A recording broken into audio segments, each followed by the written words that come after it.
আসসালামু আলাইকুম সুপ্রিয় শিক্ষার্থী বন্ধুরা, আশা করি সবাই ভালো আছো।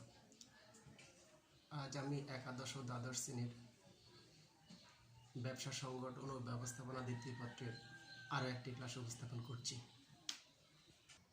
আমার ক্লাসে সবাইকে স্বাগতম।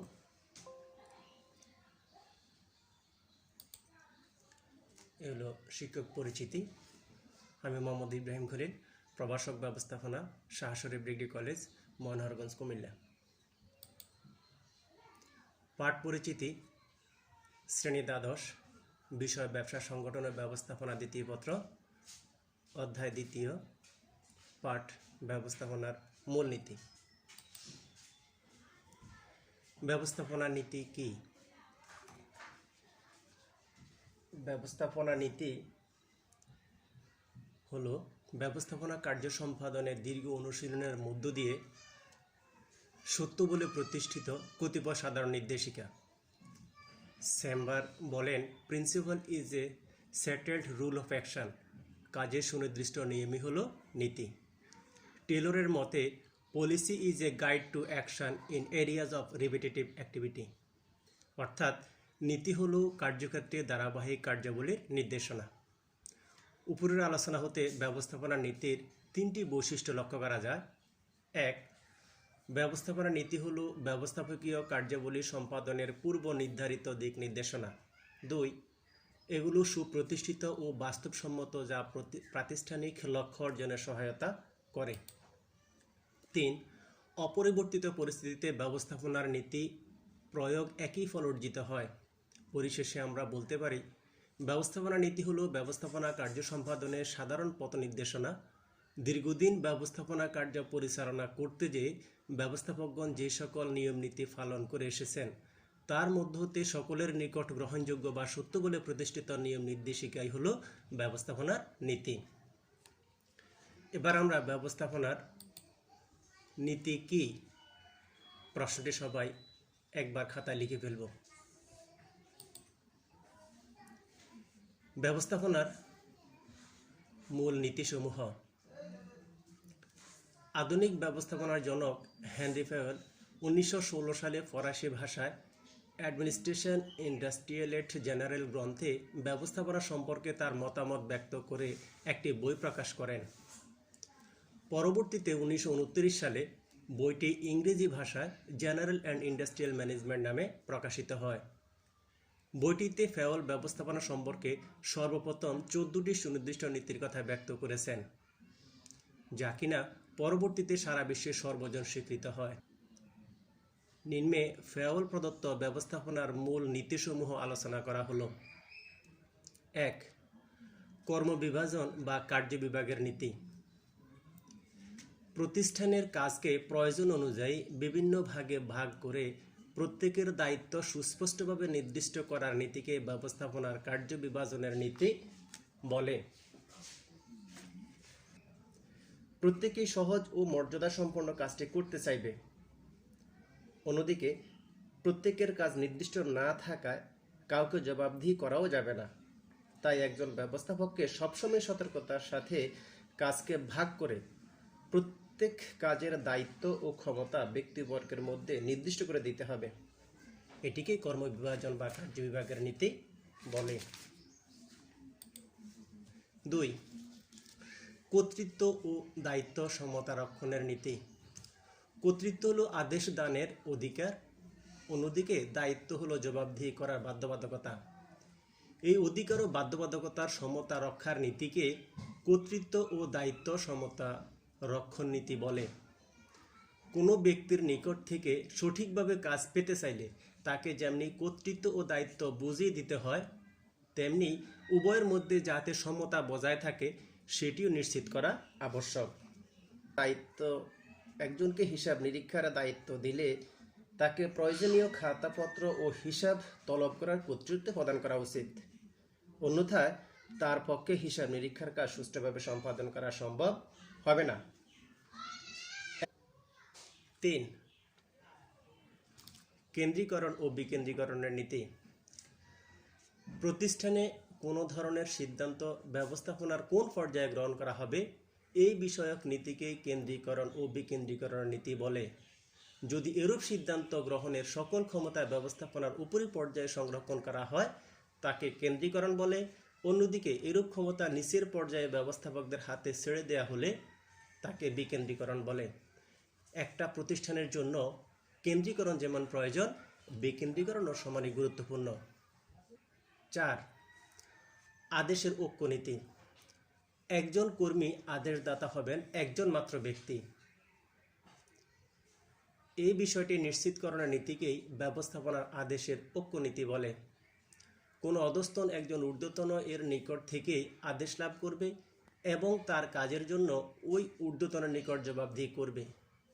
কখনোই একাধিক ব্যক্তির নিকট থেকে আদেশ লাভ বা জবাবদিহি করবে না। প্রত্যেক কর্মচারীর জন্য আদেশদাতা হবেন একজন নির্বাহীর কাছ থেকেই অধস্তন কর্মচারীরা আদেশ পেয়ে থাকেন। যদি একাধিক নির্বাহীর কাছ থেকে একজন অধস্তন আদেশ পেয়ে থাকেন, সেই ক্ষেত্রে ওই অধস্তন কোন কাজটি আগে করবেন, কোন ঊর্ধ্বতনের আদেশের কাজটি আগে করবেন, সেই নিয়ে দ্বিধাদ্বন্দ্বে ভোগেন। এতে করে শ্রমিক কর্মী তার স্বাভাবিক কাজকর্ম করতে পারে না। 5. নির্দেশনার ঐক্য নীতি। উদ্দেশ্য অর্জনের জন্য পূর্ব নির্দেশনার সাথে মিল রেখে পরবর্তী নির্দেশনা প্রদানের কাজকে ব্যবস্থাপনা নির্দেশনার ঐক্য নীতি বলে। একটা সামগ্রিক উদ্দেশ্য বা পরিকল্পনা বাস্তবায়নের বিষয়টি মাথায় রেখে তার আলোকে প্রতিষ্ঠানে প্রয়োজনীয় নির্দেশনা দেওয়া হয়ে থাকে। পূর্ববর্তী নির্দেশনার সাথে পরবর্তী নির্দেশনার মিল রেখে নির্দেশনা দিলেই শ্রমিক কর্মচারীরা সুনির্দিষ্টভাবে কাজ সম্পাদন করতে পারে। নির্দেশনা প্রদানের আগে অবশ্যই ঊর্ধ্বতন নির্বাহীকে অধস্তনদের সময় সামর্থ্য বিবেচনা করেই নির্দেশনা প্রদান করতে হয়, যেন নির্দিষ্ট সময়ের মধ্যে ওই অধস্তন তার কাজ সম্পাদন করতে পারে। অধস্তনের পক্ষে নির্দেশিত কার্যাবলী সম্পাদন করা সম্ভব নয় এরকম নির্দেশনা পেলে তারা কাজে হতাশাগ্রস্ত হয়ে পড়ে।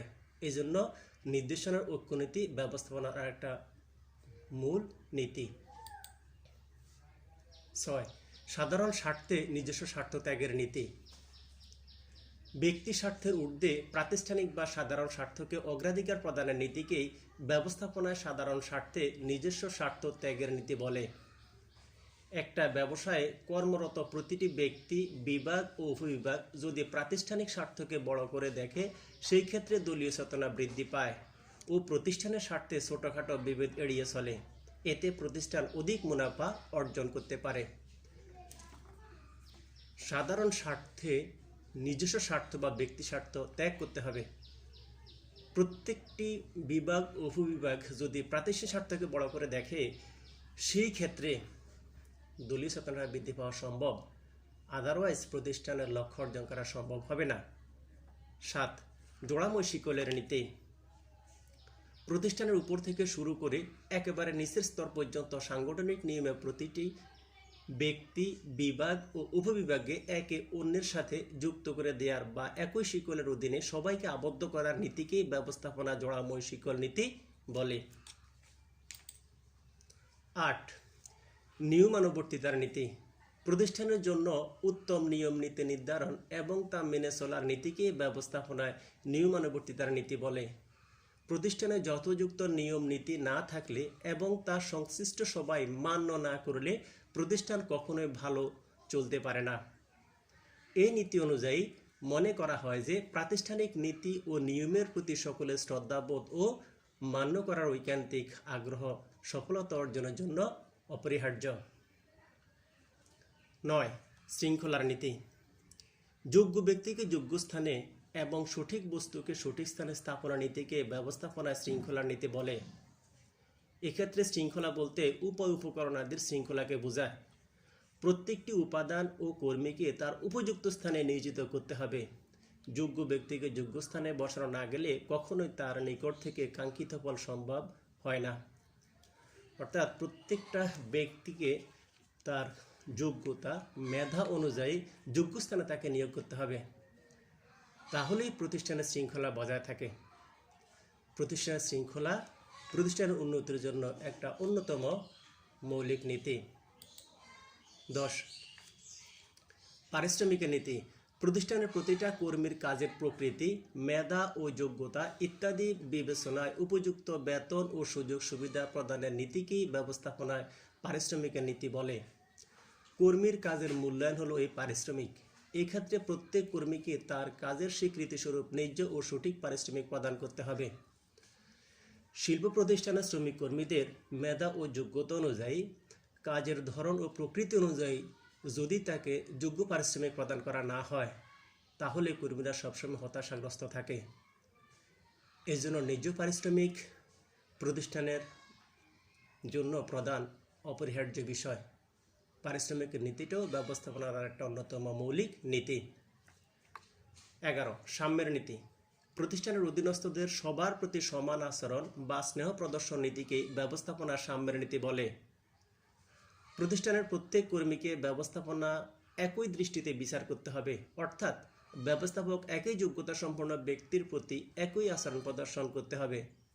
কর্মীদের প্রতি ব্যবস্থাপকের এই আচরণ হবে বন্ধুত্বসুলভ ও আন্তরিক। শিল্প প্রতিষ্ঠানে কারোর প্রতি নির্বাহীগণ একচোখা দৃষ্টি দিতে পারবেন না। সবাইকে সমান বিচার করতে হবে, তাহলেই ঊর্ধ্বতনের প্রতি অধস্তনদের আস্থা বৃদ্ধি পায়। সাম্যের নীতি ব্যবস্থাপনার আরেকটি অন্যতম মৌলিক নীতি। 12. চাকরির স্থায়িত্বের নীতি। ব্যবস্থাপনার অন্যতম গুরুত্বপূর্ণ নীতি হল কর্মীর চাকরিকালীন সময়ের স্থায়িত্ব বিধান করা। অতিরিক্ত শ্রমিক ছাঁটাই ও বদলি কর্মীর কাজের দক্ষতা হ্রাস করে, ফলে কার্যে বিশৃঙ্খলা দেখা দেয়। তাই প্রতিষ্ঠানে কর্মীদের চাকরির একটি নির্দিষ্ট মেয়াদকাল থাকতে হবে। প্রতিষ্ঠানের অধস্তন কর্মীরা যদি সবসময় চাকরির চলে যাওয়ার ভয় নিয়ে কাজ করে, তাহলে কাজের প্রতি তারা মনোযোগী হয়ে ওঠে না। চাকরির স্থায়িত্বকরণ হলে প্রত্যেক কর্মচারী মনে করে আমাকে একটা নির্দিষ্ট সময় পর্যন্ত এখানে কাজ করতে হবে। এটি তার মনে কাজের উৎসাহ প্রেরণা যোগায়। সুতরাং চাকরির স্থায়িত্বকালীন নীতিও ব্যবস্থাপনার একটা অন্যতম মৌলিক নীতি। উদ্যোগের নীতি। প্রতিষ্ঠানের সকল পর্যায়ে ব্যবস্থাপকগণ স্ব কর্মক্ষেত্রে যাতে উদ্যোগী হতে পারে বা নিজের কাজের উন্নয়ন বিষয়ে ভাবতে পারে, প্রতিষ্ঠানের পক্ষ থেকে তার সুযোগ সৃষ্টিকেই ব্যবস্থাপনার উদ্যোগের নীতি বলে। অধস্তন কর্মীদেরকে তাদের কার্যক্ষেত্রে প্রয়োজনীয় স্বাধীনতা দিতে হবে, যাতে তারা উদ্যোগী হয়ে কার্য সম্পাদন করতে পারে। এতে লক্ষ্য অর্জনের পথ সুগম হয়। শ্রমিক কর্মচারীদের কাজে স্বাধীনতা থাকলে তারা কাজে আগ্রহ বোধ করে। যদি কাজের স্বাধীনতা না থাকে, তাহলে সৃজনশীল মন মানসিকতার সৃষ্টি হয় না। এজন্য প্রত্যেক ব্যবস্থাপকের উচিত ব্যবস্থাপনার ক্ষেত্রে উদ্যোগের নীতি পালন করা। 14. একতাই বল নীতি। প্রতিষ্ঠানে কর্মরত সকল ব্যক্তি, বিভাগ ও উপবিভাগকে সর্বাবস্থায় ঐক্যবদ্ধ থেকে পারস্পরিক সহযোগিতায় কর্মকাণ্ড পরিচালনা নীতিকে একতাই বল নীতি বলে। প্রতিষ্ঠানের বিভাগ, উপবিভাগ, কর্মকর্তা, কর্মচারী সবাই একই সূত্রে ঐক্যবদ্ধ হয়ে পারস্পরিক কার্যালয় সম্পাদন করতে হবে। কথায় আছে 10-এর লাঠি 1-এর বোঝা। এজন্য একতাই বল নীতি প্রতিষ্ঠানের জন্য অবশ্যই পালনীয় একটি অন্যতম মৌলিক নীতি। উপরোক্ত নীতিগুলো সঠিকভাবে অনুসরণের মাধ্যমে একটি প্রতিষ্ঠান কার্যকর ফল লাভ করতে পারে বলে ফেয়ল মত প্রকাশ করেন। যে প্রতিষ্ঠান যত বেশি দক্ষতার সাথে এই নীতিগুলো পালন করবেন, সেই প্রতিষ্ঠান তত বেশি সুফল ভোগ করতে পারবে বলে হেনরি ফেয়ল মত প্রকাশ করেছেন। মূল্যায়ন। আজকে আমরা কি শিখলাম? 1. ব্যবস্থাপনার মূল নীতি কি? নিশ্চয়ই সবার মনে আছে। 2. ব্যবস্থাপনার মূল নীতিসমূহের বর্ণনা। বাড়ির কাজ। আমরা আজকে বাড়িতে বসে যে কাজটি করব সেটি হলো আমাদের দেশে বৃহৎ ব্যবসা প্রতিষ্ঠানে ব্যবস্থাপনার মূল নীতিসমূহের প্রয়োগ কতটুকু সম্ভব? তোমার মতামত দাও। বাড়িতে বসে সবাই খাতায় এই প্রশ্নটির উত্তর লিখবে। যাবার আগে সবাই সামাজিক দূরত্ব বজায় রেখে চলাফেরা করবে। কিছুক্ষণ পর পর হ্যান্ড স্যানিটাইজার বা সাবান দিয়ে কমপক্ষে 20 সেকেন্ড হাত ধুয়ে নিতে হবে। বাইরে যেতে হলে মুখে মাস্ক পরে যেতে হবে। করোনাক্রান্ত ব্যক্তি ও তার পরিবারের প্রতি সদা আচরণ করতে হবে, স্বাস্থ্যবিধি মেনে চলবে।